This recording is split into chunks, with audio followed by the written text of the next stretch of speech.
A reading from 2 Maccabees chapter 15. Nicanor learned that Judas and his men were in the region of Samaria, and so he decided to attack them on a Sabbath when he could do so without any danger to himself. The Jews who were forced to accompany his army begged him not to do such a cruel and savage thing, but to respect the day that the all-seeing God had honored and made the most holy of all days.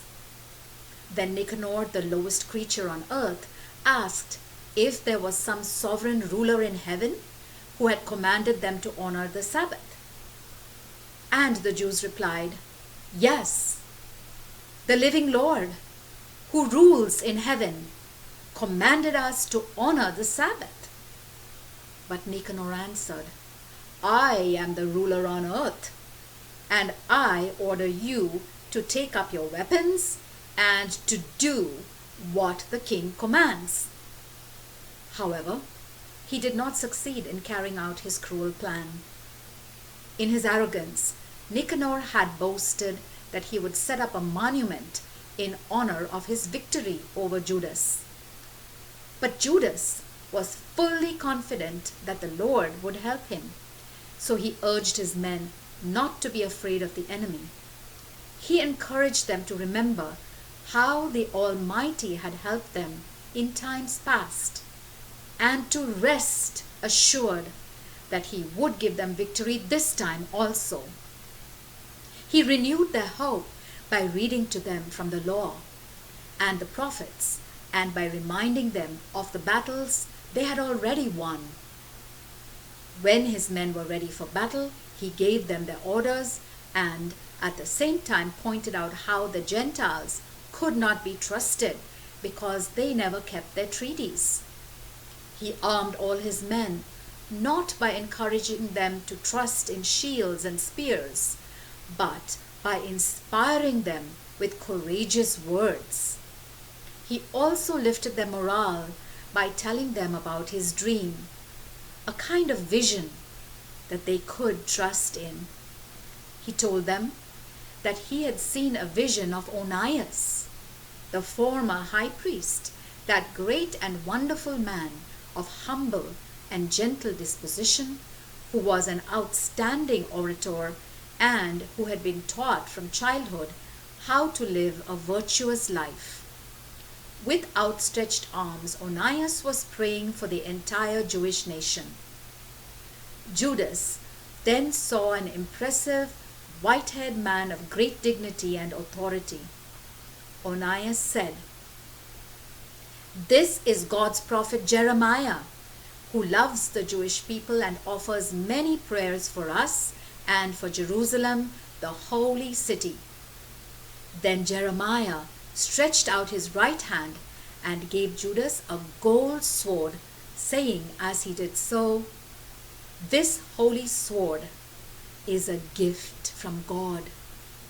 Take it and destroy your enemies." The eloquent words that Judas spoke encouraged everyone to be brave and inspired boys to fight like men. Their city, their religion, and their temple were in danger. So the Jews made up their minds not to waste any time, but to make a daring attack against the enemy and bravely decide their fate in hand-to-hand combat. They were not so concerned about their own families and relatives as they were about their sacred temple. And the people who had to stay in Jerusalem were deeply concerned about how a battle on the open ground would turn out. Everyone was waiting to see who would win the battle. The enemy troops were already moving forward with the cavalry on each side of them and their elephants placed in strategic positions. Judas Maccabeus looked at the huge enemy force, the variety of their weapons, and their fierce elephants. Then he raised his hands toward heaven and prayed to the Lord, who works miracles, because he knew that the Lord gives victory to those who deserve it. not to those who have a strong army." Judas said, "Lord, when Hezekiah was king of Judah, you sent your angel who killed 185,000 of King Sennacherib's men. Now, once again, Lord of heaven, send your good angel to make our enemies shake and tremble with fear. With your great power, destroy these people who have slandered you and have come out to attack your chosen people." So Judas ended his prayer. Nicanor and his army moved forward to the sound of trumpets and battle songs, but Judas and his men went into battle, calling on God for help. So by fighting with their hands and praying to God in their hearts, the Jews killed more than 35,000 of the enemy. How grateful they were for the help they had received from God. When the battle was over and they were going home celebrating their victory, they noticed Nicanor in full armor lying dead on the battlefield. Then with loud shouts, they praised the Lord in their native language. Judas Maccabeus, who had always fought with all his body and soul for his own people, never losing the patriotism of his youth, ordered his men to cut off Nicanor's head and right arm and to take them to Jerusalem.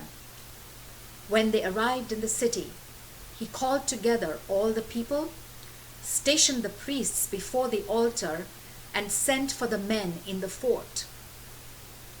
He showed them the head of the evil Nicanor and the arm which that wicked man had arrogantly stretched out against the sacred temple of the Almighty God. Then he cut out the tongue of that godless man, promising to feed it bit by bit to the birds, and to hang up his head opposite the temple, as evidence of what his foolishness did for him. Everyone there looked up to heaven and praised the Lord, who had revealed his power and had kept his temple from being defiled. Judas hung Nicanor's head from the wall of the fort as a clear proof to everyone of the Lord's help. By unanimous vote, it was decided that this day would never be forgotten, but would be celebrated each year on the eve of Mordecai's Day, which is the 13th day of the 12th month, called Adar in Aramaic. That is how things turned out for Nicanor. The city of Jerusalem remained in the possession of the Jewish people from that time on, so I will end my story here. If it is well written and to the point, I am pleased. If it is poorly written and uninteresting, I have still done my best. We know it is unhealthy to drink wine or water alone, whereas wine mixed with water makes a delightfully tasty drink.